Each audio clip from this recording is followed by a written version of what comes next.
scroll of Patrick, the slave, the serpent, and the royal bargain. I, the captive of Niall, the part most forget. Patrick was brought to Éire not by choice, but in chains. He was a Roman Briton, seized during raids under the reign of Niall of the Nine Hostages. That's right, the same Niall we just scrolled. Patrick's destiny was tied directly to the Milesian line.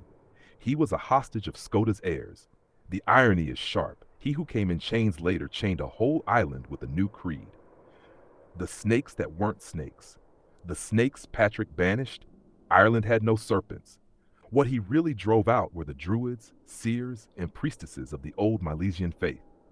The druids were guardians of the old laws, the cosmic codes of Scota's line. Patrick's mission, sponsored by Rome, was to cut off those roots, replacing their symbols with the cross.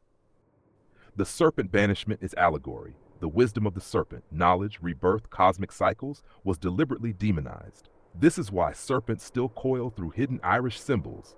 They were never fully banished. The pagan flame. He couldn't kill one story buried under church gloss. Patrick tried to extinguish the fire of Bridget at Kildare, a flame kept by priestesses from pre-Christian times. Legend says each time he stamped it out, it rekindled. The flame became tied to Saint Bridget in Christian retellings, but its origin was the goddess Bridget, a Milesian deity of fire and wisdom. Even Patrick could not erase her entirely. The fire survived, cloaked in new names. Patrick's confession, the guilt.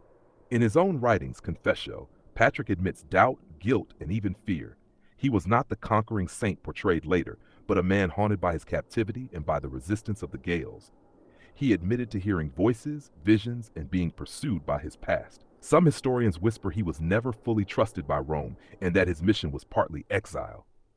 This paints Patrick not as pure saint, but as a conflicted figure, both colonizer and captive, tool and rebel. The Milesian bargain. Here's the hidden chord.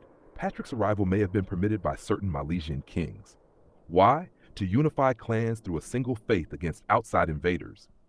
In this view, Patrick was not only an intruder, but also a pawn in a royal bargain, where the Gaels chose to cloak their fire beneath Christianity in order to survive Rome's power. The mystery still alive.